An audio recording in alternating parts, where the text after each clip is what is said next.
سارا مجمع مل کر میرا جواب دے، نعرے تکبیر، نعرے رسالت، نعرے رسالت، نعرے غوثیت، مسلک اعلیٰ حضرت حضرت فاروق خان نظوی صاحب، آئیے ایسی شان پیدا کر کے کہ باطل تھر تھرا اٹھے، آئیے ایسی شان پیدا کر کے کہ باطل تھر تھرا اٹھے، نظر تلوار بن جائے تو نفس چھنکار، پھولوں کی ہنسی ہو کہ ستاروں کی ادائیں، پھولوں کی ہنسی ہو کہ ستاروں کی ادائیں، سب آپ پہ قربان ہے، تشریف تو لائیں۔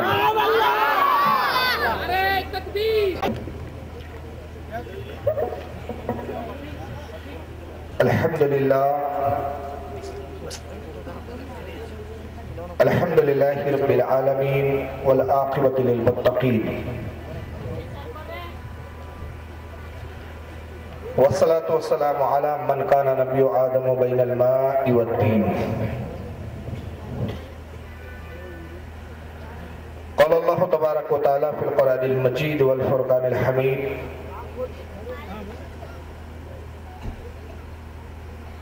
واتبع سبیل من اناب الی۔ صدق اللہ العظیم، صدق صادق المصدوق، علیہ صلاۃ و تسلیم۔ ان اللہ و ملائکتہ یصلون علی النبی یا ایھا الذین آمنوا صلوا علیہ وسلموا تسلیما۔ اللہم صلی علی سیدنا مولانا شفیعنا و حبیبنا و طبیبنا و نبینا و مولانا محمد و آلہ و اصحابہ و اہل بیتہ و ذریاتہ و بارک وسلم۔ صلاۃ و سلام علیک یا رسول اللہ صلی اللہ تبارک و تعالی علیہ وسلم۔ تیرے غلاموں کا نقش قدم ہے راہ خدا، تیرے غلاموں کا نقش قدم ہے راہ خدا، وہ کیا بہک سکے جو یہ سراغ لے کے چلے۔ انتہائی پرنور آج کی بزم، ٹھیک 1 سال کے بعد اس علاقے میں دوبارہ حاضری ہوئی۔ گزشتہ سال جنوری کے مہینے میں حاضر ہونے کا موقع آیا تھا،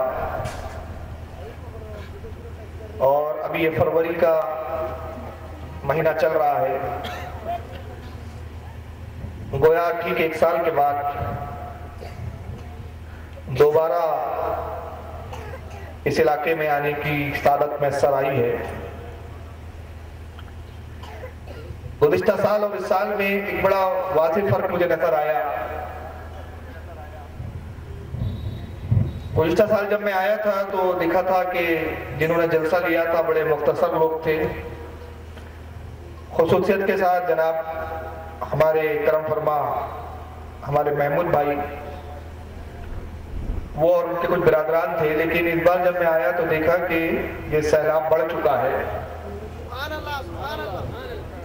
اور کام کرنے والوں کی تعداد میں اضافہ ہو گیا ہے، خصوصیت کے ساتھ نوجوانوں کی تعداد میں اضافہ دیکھا۔ گویا کہ اس شعر کی مصداق تھی یہ بات کہ میں تو اکیلا ہی چلا تھا جانب منزل، مگر لوگ ساتھ آتے گئے اور کارواں بڑھتا گیا۔ کارواں کا یہ بڑھنا اس بات کی دلیل ہے کہ اب لوگ ہماری حقانیت کو، ہمارے مذہب کی باتوں کو سمجھنے کی کوشش کر رہے ہیں اور سمجھتے جا رہے ہیں۔ میں اللہ کی بارگاہ میں دعا کرتا ہوں کہ رب کائنات ان نوجوانوں کے حوصلے میں ترقی عطا فرمائے، برکت عطا فرمائے، اور اے پروردگار عالم جو تیرے دین کو بلند کرنے کی خاطر تیرے نبی کی محبت کے پیغام کو لے کر یہ جو نوجوان اٹھے، خالق کائنات تم اسے بہترین کا اجر عظیم اس کا عطا فرمائے۔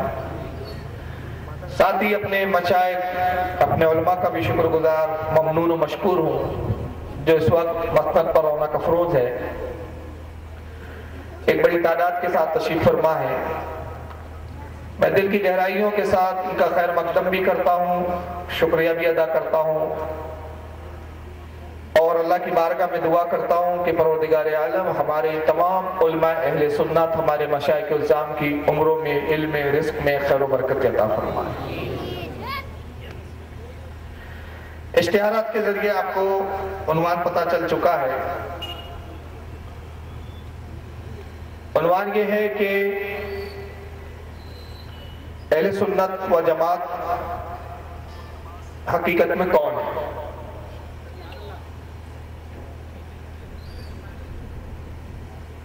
آج کے اس پرفتن ماحول میں جس دور میں ہم سانس لے رہے ہیں،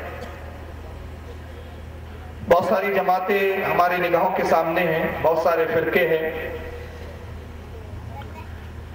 تمام فرقوں کا دعویٰ ہے کہ وہ حق پر ہیں اور وہ اہل سنت ہیں. ایسے فرقوں کی بھیڑ میں ایک پڑھا لکھا نوجوان، ایک سمجھدار انسان بڑا کنفیوز ہو جاتا ہے اور وہ سوچنے لگتا ہے کہ آخر سبھی نماز پڑھ رہے ہیں، سبھی کے سروں پہ ٹوپیاں ہیں، سبھی نے داڑھیاں رکھی ہوئی ہے، سبھی اللہ کا نام لیتے ہیں، سبھی رسول کو مانتے ہیں، سبھی قرآن کی تلاوت کرتے ہیں. تو ایسی صورت میں کیسے کہا جا سکتا ہے کہ کون حق پر ہے اور کون نا حق پر ہے؟ اور پھر یہ کنفیوژن جب بہت بڑھتا ہے تو آدمی پھر بیزار ہوتا ہے. بیزاریت کے ساتھ پھر یہ کہنے پہ مجبور ہو جاتا ہے کہ چھوڑو، اس فرقے کے معاملات میں مجھے کچھ لینا دینا نہیں ہے.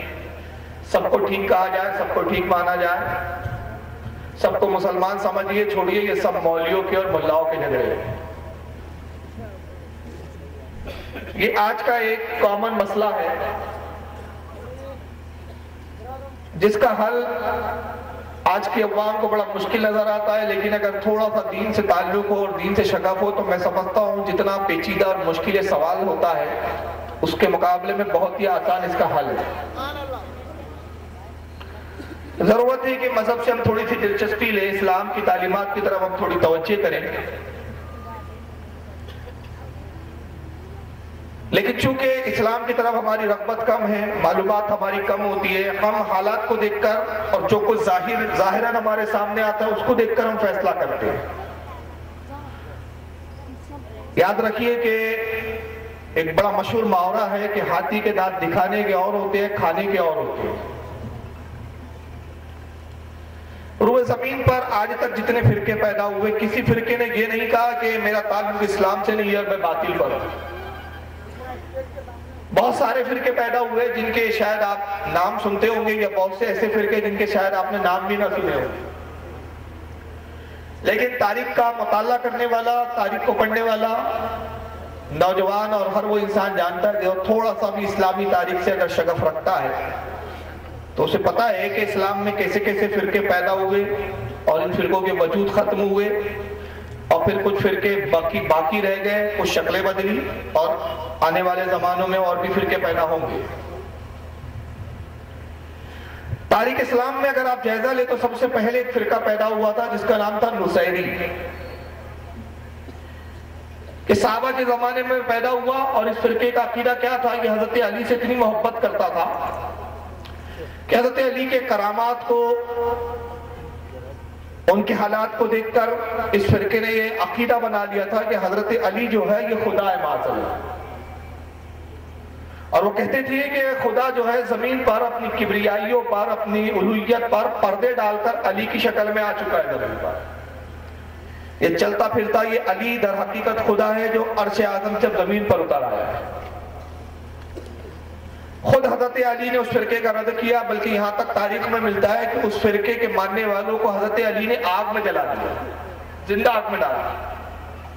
ایک بہت بڑی جماعت کو پکڑ کے آگ میں ڈالا اور ایک جماعت کو ابھی باقی رکھا، اور وہ جماعت سے کہا کہ دیکھو اب بھی وقت ہے، میں تمہیں توبہ کا موقع دیتا ہوں، تم توبہ کر لو.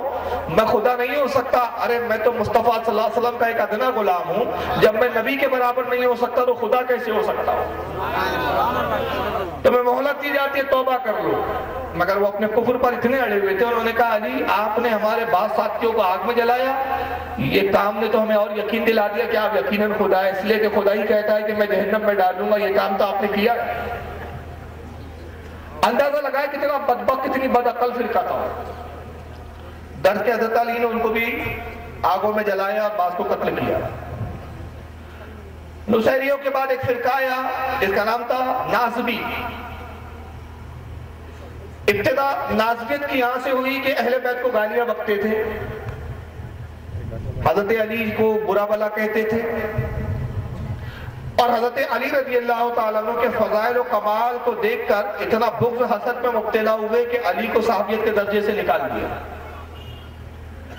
اور جب یہ نازویت ان کی بڑی، بڑھتے بڑھتے اب یہ نازوی فرقہ خارجیت میں تبدیل ہوا، اور بے باکی بڑی تو کہنا شروع کیا کہ جتنے اہل بیت ہیں اور خصوصاً اس میں علی، یہ معاذ اللہ نعوذ باللہ یہ کافر ہے، ان کا ایمان سے کوئی تعلق ہی نہیں۔ حضرت علی کو کافر کہا۔ میدان نہروان کر کے ایک علاقہ ہے، وہاں پر حضرت علی سے ان کی جنگ ہوئی، مولا کائنات نے ان کو قتل کیا، کچھ مارے گئے، کچھ جان بچا کے بھاگے۔ نازویت کے بعد آگے بڑھے، شیعہ فرقہ پیدا ہوا، جنہوں نے اہل بیت سے اتنی محبت کی بات کی، اتنی محبت جتائی کہ عقیدہ یہ تک کر لیا معاذ اللہ کہ رسول اللہ کے وصال کے بعد 6 صحابہ بچے ہوئے تھے جو ایمان پر رہے، باقی سارے صحابہ دوبارہ مرتد ہو گئے، پورے صحابہ کو کافر کہہ دیا۔ شیعات کے بعد تفضیلیت آئی، تفضیلیوں کا عقیدہ کہ حضرت علی تمام صحابہ میں افضل ہے، جبکہ اہل سنت کا اور سنیوں کا، مسلمانوں کا، صحابہ کا عقیدہ یہ تھا کہ انبیاء کے بعد سب سے افضل حضرت علی کی ذات ہے۔ انہوں نے کہا نہیں، حضرت ابو بکر کی ذات ہے، معاف کیجیے گا، تو انہوں نے کہا نہیں، ابو بکر سب سے افضل نہیں ہے، حضرت عمر افضل نہیں ہے، سب سے افضل نبی کے بعد اگر کوئی ہے تو وہ حضرت علی ہے۔ اس فرقے پہ اس دور کے علماء نے گمراہیت کے فتوے لگائے۔ اس کے بعد دوسری صدی ہجری میں ایک فرقہ ہوا جس کا بانی تھا جعد بن درہم، یہ انتہائی بدترین فرقہ۔ اس فرقے کا بانی جعد بن درہم، اس نے اپنی جماعت کو بڑھایا اور عقیدہ یہ بنایا نعوذ باللہ کہ اللہ جسم رکھتا ہے، خدا کا بھی جسم ہے، جیسے انسان کا جسم ہے ویسے خدا کا بھی ہے، اللہ کے ہاتھ بھی ہے، پیر بھی ہے، کان بھی ہے، ناک بھی ہے، آنکھیں بھی ہے، اور اللہ اپنے جسم کے ساتھ اپنے عرش پر بیٹھا ہوا ہے۔ ظاہر سی بات ہے کہ یہ عقیدہ بھی اہل سنت کے خلاف، رسول اللہ کی تعلیمات اور قرآن عظیم کی تعلیمات کے خلاف تھا، اس لیے کہ عقیدہ یہ تھا کہ اللہ کوئی شے نہیں ہے، کوئی مادہ نہیں ہے، اللہ مٹیریل، مادہ، جسم و جسمانیات سے پاک ہے، اور اب تبارک و تعالیٰ بیٹھنے سے پاک ہے، چلنے سے پاک ہے، اٹھنے سے پاک ہے، پھرنے سے پاک ہے، قیام کرنے سے پاک ہے، کھڑے ہونے سے پاک، یہ سارے لوازمات جسم کے لیے، اور رب کوئی جسم، مٹیریل، مادہ نہیں ہے۔ اس فرقے کو اس زمانے کے علماء نے اسلام سے خارج مانا اور کافر قرار دیا۔ جعد بن درہم نے جو فرقہ تیار کیا، اس فرقے کو نام دیا گیا فرقہ مجسمیہ، اللہ کے جسم کا قائل۔ اور اس کے بعد اور بھی فرقے آئے، اور غرض کے قادیانی ہوئے، رافضی ہوئے، چکڑالوی ہوئے، بہت سارے فرقے ہوئے، کچھ ختم ہو گئے، کچھ کے نام تبدیل ہوئے، آج کچھ اپنے ناموں کی تبدیلی کے ساتھ اپنے وجود کو بچائے ہوئے۔ موجودہ صورتحال یہ ہے کہ اس وقت چند فرقے مشہور و معروف ہیں، میں ان کے نام لے لیتا ہوں۔ اس میں ایک فرقہ ہے دیوبندی، ایک شیعہ، شیعوں کے اندر اس وقت تقریباً 4 فرقے مشہور ہیں، شیعوں میں پھر 4 شاخیں ہیں، اسماعیلی ہے، کھوجا ہے، اثنا عشری ہے، داؤدی ہے۔ دیوبندیوں میں 2 فرقے بہت بڑے، دیوبندیوں میں بھی 2 فرقے ہیں، یاد کر لیجئے، میں بڑی ذمہ داری سے کہہ رہا ہوں، جس کو ثبوت چاہیے، چھپ چاہیے، مجھے بلا لے، میں اپنے خرچ سے آنے کے لیے تیار ہوں۔ میں ایک بات جو آج یہاں کہتا ہوں اور کہہ رہا ہوں بائی پروف، دیوبندیوں میں 2 فرقے جو آپس میں لڑتے ہیں اور ایک دوسرے کو کافر قرار دیتے ہیں، ایک فرقہ ہے حیاتی، ایک ہے مماتی۔ ایک کہتا ہے رسول اللہ زندہ ہے، دوسرا کہتا ہے رسول مر کر ختم ہو چکے، مٹی ہو گئے۔ اس وقت فرقہ حیاتی کا سب سے بڑا عالم جو کہلاتا ہے وہ الیاس گھمن، جو پاکستان میں ہے۔ نیٹ پر ان صاحب کی کئی تقریریں موجود ہیں، آپ سن سکتے ہیں۔ اس کے بعد ایک فرقہ ہے غیر مقلد، جو اپنے آپ کو اہل حدیث کہتا ہے، اور آپ کو یقین نہ آئے لیکن میرے پاس اس کے بہت پختہ ثبوت ہے، ان کے گھر کی شہادتیں ہیں کہ اس وقت اہل حدیث میں کل 32 فرقے، کتنے؟ 32۔ اور اس بات کا خود اقرار ڈاکٹر ذاکر نائک کر چکا ہے، جو خود اس فرقے کا کہتا ہے کہ جو 32 فرقے ہمارے اہل حدیث میں ہو چکے میں اس سے بیزار ہوں، اور یہ ایک دوسرے کو کافر کہتے ہیں، یہ کہتا ہے تو کافر، وہ کہتا ہے تو کافر، وہ کہتا ہے کہ میں ان 32 فرقوں سے بیزار ہوں، میں اہل حدیث ہوں لیکن ان 32 میں کہیں بھی نہیں ہوں۔ اور اس میں 32 میں سے میں چند کے نام بتا رہا ہوں، پوری طویل فہرست ہے، اس میں مدخلی ہے، ایک جو ہے سلفی ہے، ایک سروری ہے، ایک قطبی ہے، اور اس کے بعد اور بھی کچھ نام ہیں ان کے الگ الگ، ایسے کل ملا کر کل یہ 32 فرقے۔ یہ بھی ایک فرقہ ہے اہل حدیث، اور ایک جماعت اہل سنت و جماعت بھی ہے۔ یاد رکھیے ہم اہل سنت ہیں، لیکن دشمنوں نے ہمیں چڑھانے کے لیے بریلوی کہا، کئی رضا خانی نام دیا، کئی بریلیت کا نام دیا۔ وجہ کیا تھی ہمیں بریلوی کیوں کہا گیا اس لیے بریلوی کہتے ہیں کہ تمہارے عقائد ہوئے جو مولانا احمد رضا کے۔ ہم نے کہا مولانا احمد رضا کا ایک عقیدہ بھی خود ان کا اپنا خود ساختہ نہیں، ان کا وہی عقیدہ ہے جو صحابہ کا رسول اللہ کا عقیدہ تھا۔ لیکن اگر آپ نے بریلی ہمیں کہا تو ہمیں پرابلم نہیں ہے، ہم بریلوی کہلانے پہ بھی فخر کرتے ہیں، اس لیے کہ ہم اہل سنت و جماعت رسول کے زمانے سے آج تک بزرگوں کی نسبتوں پہ فخر کرتے آ رہے ہیں۔ ہمیں قادری کہے تو ہم خوش ہوتے ہیں، چشتی کہو تو ہم خوش ہوتے ہیں، ہمیں سہروردی کہو تو خوش ہوتے ہیں، ہمیں نقشبندی کہو تو خوش ہوتے ہیں، ہمیں رضوی کہو تو خوش ہیں، ہم برکاتی کہو تو ہم خوش ہیں، ارے تم ہمیں تاجی کہو، نیازی کہو ہم خوش ہیں، تم بریلوی کہو تو ہم خوش ہیں، تم کچوچی کہو تو خوش ہیں، تم ہمیں بدایونی کہو تو خوش ہے، تم ہمیں مہروی کہو تو ہم خوش ہیں، تم اجمیری کہو تو خوش ہے، تم ہمیں بغدادی کہو تو ہم خوش ہیں، تم ہمیں مدنی کہو تو خوش ہے۔ خوش اس لیے کہ ہم جانتے ہیں تم ان میں سے جس کی بھی طرف نسبت کرتے ہو ان میں کا ہر فرد جنت میں جانے والا اور جنت میں لے جانے والا، ہمیں اعتراض نہیں۔ لیکن یہ کیا پرابلم ہے آپ لوگوں کا یار کہ آپ اپنی کتابوں میں بڑے القاب کے ساتھ کہتے ہیں شیخ الاسلام محمد ابن عبد الوہاب نجدی، بہت بڑے عالم، بڑے دین کی خدمت کی، بہت کام کیا، یہ کیا وہ کیا وہ کیا، شیخ الاسلام شیخ الاسلام شیخ الاسلام امام محمد بن عبد الوہاب نجدی۔ جب آپ نے ان کو امام مانا شیخ الاسلام کا، اور جیسی ہم نے ان کی طرف نسبت کہی کہ آپ کو کہا وہابی، چہرے کا جغرافیہ بگڑ جاتا ہے۔ تو پتا چلا کہ آپ کا ضمیر بھی جانتا ہے کہ یہ نام اتنا بدنام نام ہے کہ اس کی نسبت آپ کو بھی اچھی نہیں لگتی۔ یہ آج موجودہ فرقے، اب قادیانی ہمارے ہندوستان میں بہت کم پائے جاتے ہیں۔ غلام احمد قادیانی اس کا بانی ہے جو گرداسپور پنجاب کا علاقہ وہاں پیدا ہوا، اس نے کہا میں نبی ہوں معاذ اللہ۔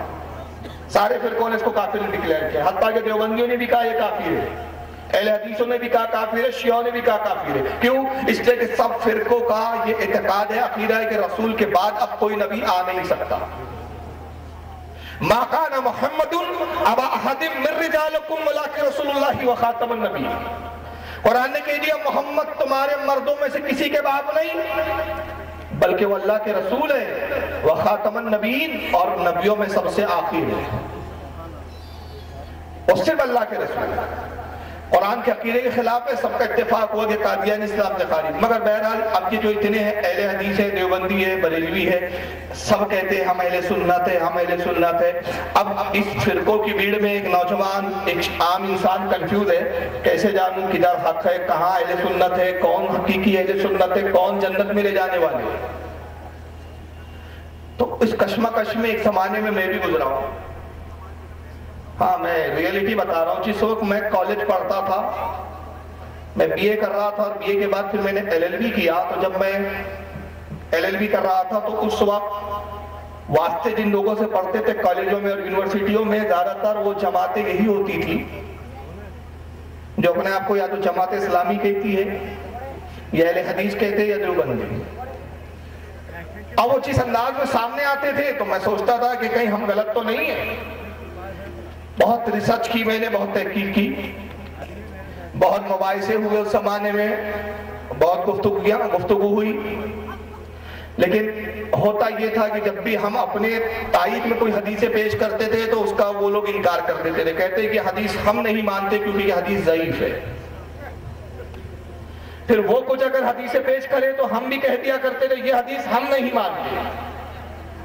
یہ کنفیوژن ہوتا رہتا تھا. تو میں نے سوچا ایک دن کہ ایسی حدیث تلاش کریں جس پر ان کا بھی اتفاق اور ہمارا بھی اتفاق ہو, اور اس حدیث میں یہ واضح ہو جائے کہ جنتی ہے کون,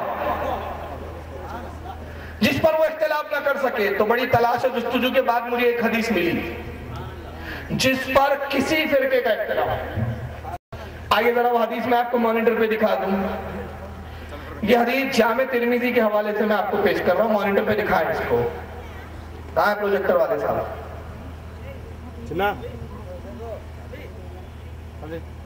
دکھ رہی ہے؟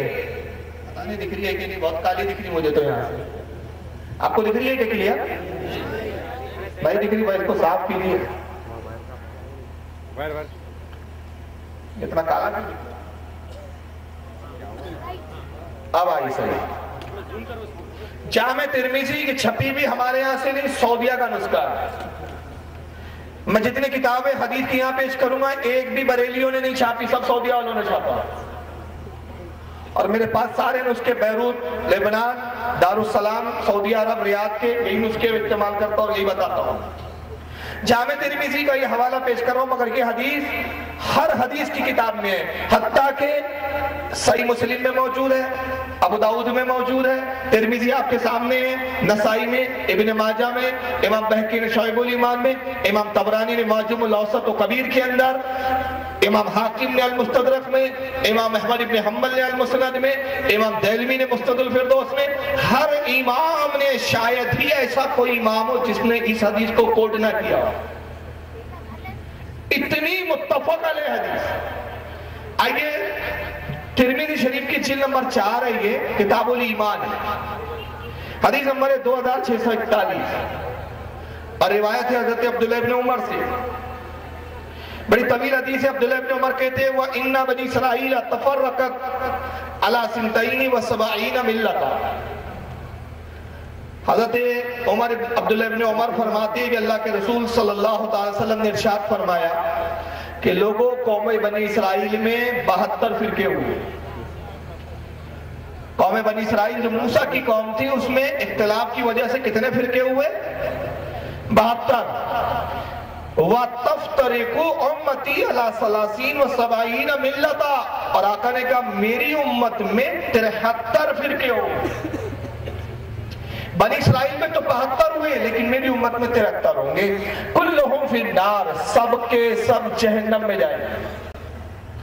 الا ملۃ واحدہ, صرف ایک فرقہ, ایک جماعت ہوگی جو جنت میں جائیں گی. 72 جہنم میں جائیں گے, اور جنت میں کتنی جماعت جائیں گی؟ ایک. قالوا من ہی یا رسول اللہ. آقا سے صحابہ نے عرض کیا یا رسول اللہ صلی اللہ علیہ وسلم جنتی جماعت کی پہچان کیا ہے, جنتی جماعت کی نشانی بتائیں. قال مان علیہ وصحابی. حضور نے کہا کہ جنتی جماعت کی نشانی یہ ہے کہ جو میرے اور میرے صحابہ کے عقیدے پر ہوگا وہی جنت والا ہے. سبحان اللہ. یہ وہ حدیث ہے جس پر سب کا اتفاق ہے. مگر سوال یہ ہوتا ہے کہ اس حدیث میں یہ کہاں سے ثابت ہو گیا کہ اہل سنت حق پر ہے اور یہ جنتی ہے؟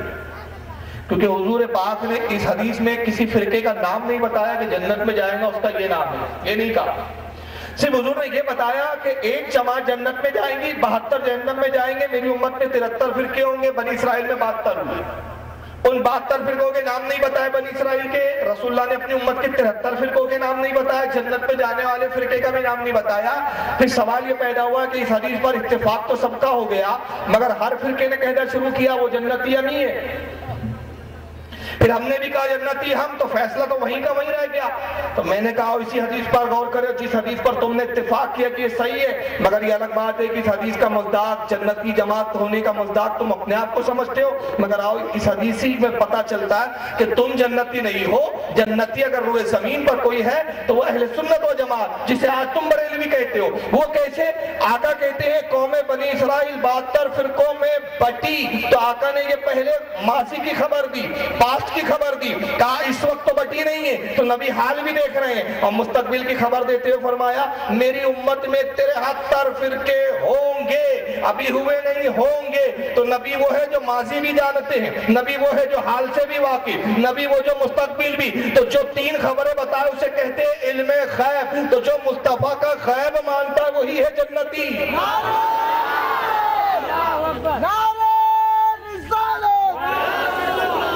یہ کیا بات ہوئی کہ آپ نبی کا غیب تو نہ مانے اور جنتی اپنے آپ کو مان لیں؟ تو جنتی جو ہوں گا یہ غیب کی تو خبر ہے، اور آپ کا باطل ہونا اس حدیث میں آیا۔ اللہ کے رسول نے کہا 72 جہنم میں جائیں گے، کتنے جائیں گے وہ جہنم میں؟ جنت میں کون جائیں گا؟ ایک۔ حضور نے یہ نہیں کہا کہ 73 ہوں گے، کچھ جنت میں جائیں گے کچھ جہنم میں، نہیں، واضح کر دیا ایک۔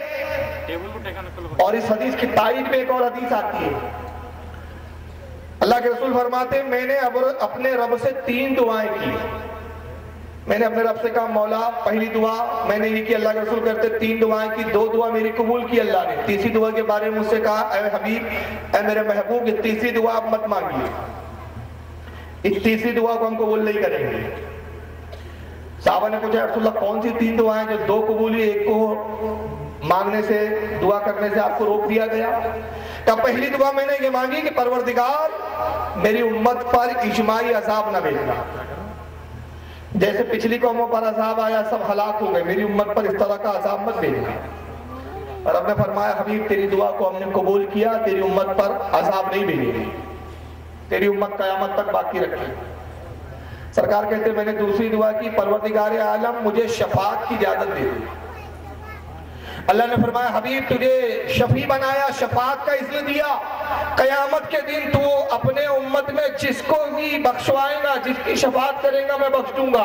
آقا کہتے ہیں میں اس شخص کو بھی جہنم سے نکال لوں گا جس کے دل میں رائی کے برابر ایمان ہوگا، میں اس کی بھی شفاعت کروں گا۔ تیسری دعا رسول اللہ کہتے ہیں میں نے کہا پروردگار میری امت میں فرقے نہ ہو، میری امت میں اختلاف نہ ہو، جیسے کہ بنی اسرائیل میں اختلاف ہوا فرقے بنے۔ اللہ نے فرمایا حبیب یہ دعا مت مانگ، تیری امت میں فرقوں کا ہونا یہ مقدر ہو چکا ہے، یہ ہو کے رہے، اس کو نہیں بدلا جا سکتا۔ کاتب تقدیر لوح محفوظ پر لکھ چکا کہ اس امت میں فرقے ہوں گے، اور آقا نے کہا میری امت میں 73 ہوں گے، 72 جہنم میں جائیں گے، ایک جنتی۔ تو ہم واحد وہ فرقہ ہے جو کہتے ہیں کہ جب ہم جنتی تو 72 جہنمیوں کے پیچھے ہماری نماز نہیں ہوتی، مگر 72 بولتے ہماری ایک دوسرے کے پیچھے ہو جاتی۔ تو بات سمجھ میں آ گئی کہ یہ پھر فرقہ اسلامی نہیں ہو سکتا جس کو خود اپنے ایمان پر یقین نہ ہو اور کسی کے بھی پیچھے نماز پڑھنے کو صحیح سمجھتا ہو۔ اچھا ایک بات بتائیں، آپ اور ہم جو چاہیں گے وہ ہوں گا، جو اللہ رسول چاہیں گے وہ ہوں گا؟ ذرا ایمان سے بتائیں، اللہ رسول جو چاہیں گے وہی ہوں گا نا؟ تو اللہ کیا چاہتا ہے؟ اللہ نے بتا دیا امت میں 73 فرقے ہوں گے، مقدر ہو چکا۔ اور رسول نے کہا میری امت میں 73 ہوں گے، نبی نے بھی کہہ دیا۔ اور اب کچھ لوگ کہتے ہیں کہ صاحب یہ فرقہ واریت کی بات مت کیجئے، سب ایک ہو جائیے، سب مل جل کر چلیے۔ تو میں کہتا ہوں بات تمہاری پوری ہوگی کہ اللہ رسول کی پوری ہوگی؟ تو جو بات رسول کی نکل گئی زبان سے کہ میری امت میں 73 ہوں گے، تو صحابہ نے نہیں کہا اے اللہ کے رسول کیا ہم ان میں ملاپ کی کوشش کریں؟ اللہ کے نبی کیا ہم انہیں ایک ساتھ لے کر چلے؟ صحابہ جانتے تھے جو بات مصطفیٰ کی زبان سے نکل گئی پتھر کی لکیر ہے، بلکہ پتھر کی لکیر تو مٹائی جا سکتی ہے مگر مصطفیٰ کی کہیں بھی بات کو واپس نہیں پلٹایا جا سکتا۔ تو جب مصطفیٰ نے کہا 73 ہوں گے تو صحابہ نے یقین سے کہہ دیا اے اللہ کے نبی آپ نے 73 کہا تو اب نہ 72 ہوں گے نہ 74 ہوں گے، 73 ہی ہوں گے۔ تو ہمیں 72 سے غرض نہیں، جو جنتی ہے اس کی نشانی بتائیے، ہمیں جہنمیوں سے کوئی لینا دینا نہیں۔ ہماری ڈیوٹی نہیں کہ ہم 72 جہنمیوں کو ایک کرتے پھرے، ہماری صرف اتنی ڈیوٹی ہے کہ جہاں صحابہ کا عقیدہ ہو جہاں رسول کا عقیدہ وہاں پر آ جائے، بس اتنی ڈیوٹی ہے۔ آپ کو ٹھیکہ نہیں دیا گیا کہ سرو دھرو سمبھاونا لے کر سب کو چلتے پھرے۔